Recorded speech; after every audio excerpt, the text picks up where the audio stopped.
Assalamualaikum warahmatullahi wabarakatuh. Kembali lagi di sini saya akan menyampaikan materi yang sebenarnya sudah pernah saya sampaikan di channel Nur Nafiia, yaitu terkait training metode CNN akan tetapi menggunakan transfer learning ResNet ya. Bisa dicek di sini. Nah, di sini saya menggunakan data set dari Kaggle, kemudian datanya terkait cell image for detection malaria. Kemudian saya menggunakan bahasa Python. Tool yang saya pakai adalah Jupyter Notebook. Ya.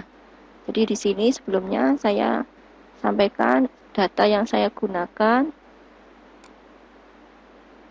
Misal ini data karena saya mau menyampaikan terkait data yang sudah saya submit di conference dan sudah diterima.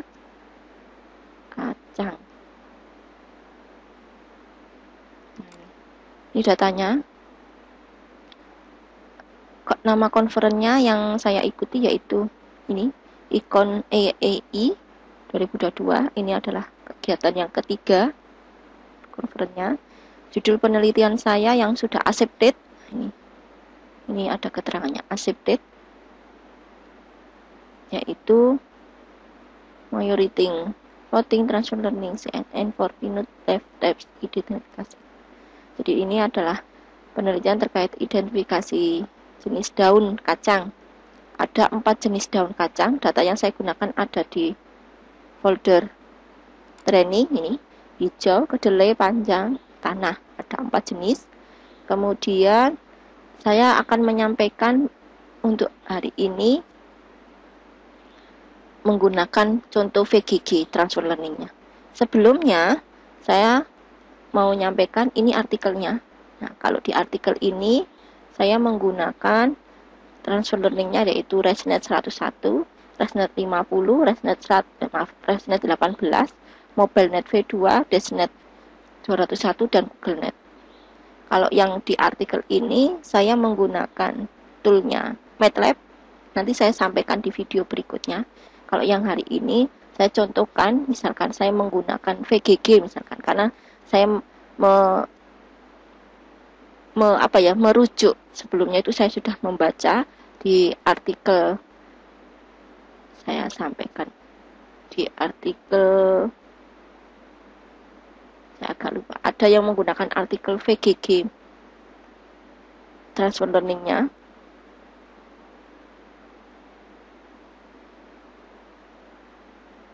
Nah, ini ada yang menggunakan, mohon maaf ya, ini ada penataan yang kurang bagus saya. Di VGG itu ini di artikel nomor 13, judul penelitiannya yaitu Apple Lab Disease Recognition Based and Improve Convolution Neural Network. Dia menggunakan transfer learning VGG akan tetapi di-improve. Nah, saya sampaikan cara-caranya. Yang pertama, dataset harus disiapkan. Kemudian kita seperti biasa ini harus diimpor semua library yang kita butuhkan, Pak, itu TensorFlow, Keras ya. Ini saya running. Kemudian pada saat kita mau menggunakan transfer learning, kita harus impor ini atau kita harus nah ini kita harus impor ini. Ini tergantung transfer learningnya. Misalnya kita menggunakan transfer learning ResNet ya, ini nanti tinggal dirubah. Kalau mau ngecek silakan dibuka di Kerasnya atau di TensorFlow-nya, ada petunjuknya, ada caranya, ada contohnya ya. Terus ukuran ini bisa disesuaikan dengan gambar yang kita punya, dataset yang kita punya. Misalkan gambar yang kita punya ukurannya 224 atau 100 kali 100 atau 224 kali 224 boleh. Yang penting harus sama semua dari atas sampai bawah gitu. Ini biasanya membutuhkan download ini agak lama. Kalau koneksi internetnya lancar ya cepet. Nah, ini ada petunjuk.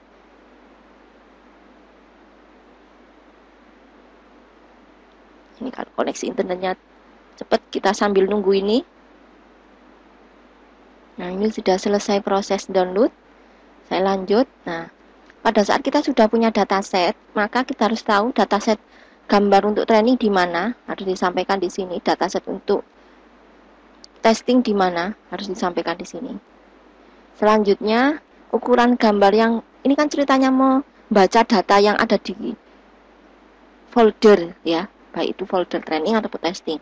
Maka kita harus memanggil, makanya ada istilah generate, itu maksudnya mengenerate untuk memanggil, membaca gambarnya. Nah ini, flow from directory, jadi memanggil atau membaca gambar yang ada di foldernya atau directory. Nah, yang harus diperhatikan adalah apakah gambarnya itu kelas ya, terutama kelas.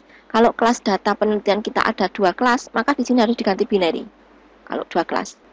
Kalau data kelas kita adalah kategori, itu jika lebih dari 2 kelas. Di sini akan pengaruh jauh ya. Di sini harus disesuaikan dengan kelas penelitian kita ada berapa, misalkan tadi saya ada kacang hijau, kacang kedelai, kacang panjang, kacang tanah, 4 kelas berarti kategori, kan lebih dari 2. Kalau misalkan kelas 2, kelasnya hanya 2, contoh misalkan terkait yang di video saya ini menggunakan data sel malaria, itu hanya ada 2 kelas, yaitu parasit sama unparasit. Berarti itu menggunakan di sini binary. Jadi ini harus dirubah disesuaikan dengan kasus penelitian kita. Ini saya running.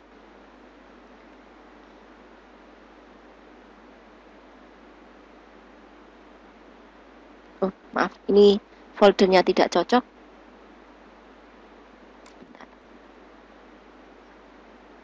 Nah, foldernya beda. Nama usernya di sini bukan admin. Ini beda laptop. Kemarin saya runningnya. Tapi foldernya sama.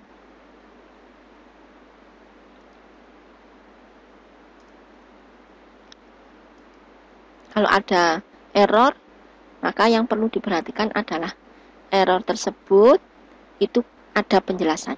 Penjelasannya biasanya di bawah dan sangat jelas apa. Tidak perlu bingung kalau masalah error ya. Ini ya, cannot find path-nya itu tidak diketahui gitu. Jadi kalau hanya bisa nulis code banyak, tapi kalau memahami error itu memang harus dilatih. Saya selalu menyampaikan itu kepada mahasiswa yang saya ajar di kampus saya ngajar. Saya running, nah ini udah kelihatan bahwa data kelas saya ada 4, data setiap masing-masing ada 208. Memang saya samakan jumlahnya, training testnya. Kemudian, nah, pada saat kita mau menggunakan arsitektur, maka kita boleh menyesuaikan, pokoknya di sini. Input shape-nya kita sesuaikan dengan gambar kita. Kemudian, ini saya sudah membuat penelitian lagi terkait ini, yaitu saya mengubah, gimana nih kalau saya ganti flatten, gimana nih kalau saya ganti apa. Itu kan layer kan banyak macam-macam. Pengaruhnya apa? Pokoknya boleh diganti ini. Ini layer sebelum layer kelas akhir, sebelum layer terakhir, layer output. Ini berarti layer hidden juga. Kan pada saat kita memanggil arsitektur VGG, misalkan kita mengambil beserta bobotnya, nah ini kan imagnet bersama bobotnya. Tapi kalau hanya arsitekturnya saja, ini diisi non NONE. Nah, kalau sama bobotnya berarti bobotnya ikut. Tapi kita kan bisa menyesuaikan dengan kasus kita. Yang pertama yang kita bisa sesuaikan ukuran gambar. Kemudian ini kelas akhir, jadi layer input sama layer output itu harus disesuaikan dengan data kasus kita. Nah, kalau di layer output berarti kita harus mengikuti jumlah kelas penelitian kita. Kalau nanti jumlah kelas penelitian saya tadi kan 4 kelas ini, berarti ini diganti 4, jumlah node-nya, kemudian aktivasinya diganti softmax. Kalau nanti kelas kita misalkan contoh di video saya ini menggunakan 2 kelas, berarti kita harus merubah di sini. Ini 1, kalau node-nya 1 itu berarti sudah mewakili 2 kelas ya. Terus fungsinya sigmoid. Nah, ini ada penelitian saya, masih saya submit di jurnal, masih proses ya. Nanti kalau sudah publish atau accepted, saya buatkan video lagi. Nah, ini saya rubah-rubah, ada pengaruhnya.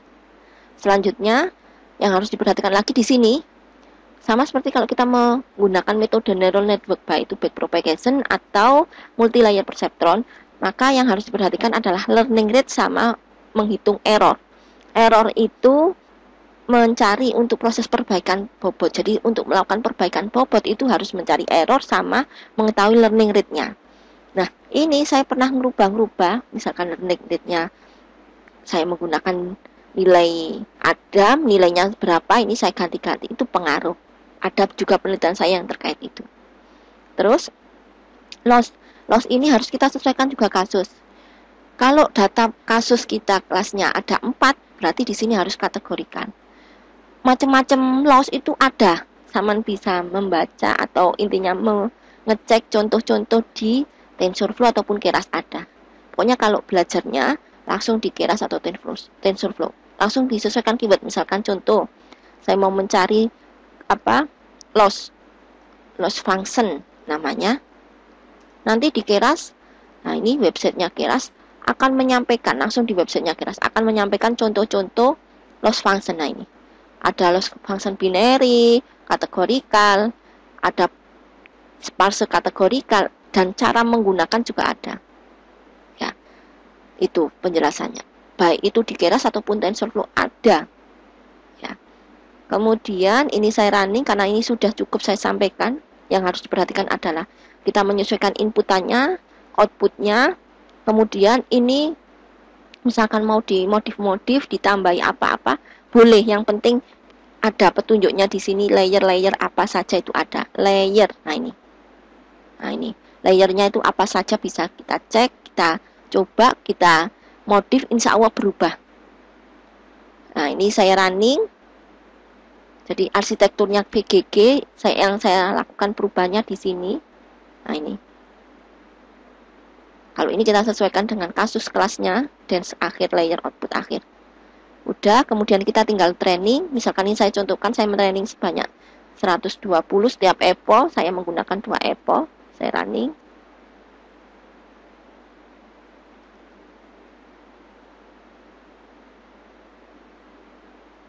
Kita tunggu. Masih proses. Kenapa akhir-akhir ini saya jarang menggunakan ini untuk proses? Makanya tadi di sini ada masalah directory karena ini kayaknya sudah mulai ini ya space-nya sudah terlalu enggak kompatibel, jadi saya menggunakan PC satunya atau laptop satunya untuk training yang untuk CNN atau deep learning lainnya karena butuh cepatnya jauh beda kalau saya menggunakan laptop ini sama satunya. Saya selesaikan dulu videonya sampai ini berhasil muncul proses training 1 epo, terus muncul setiap epochnya.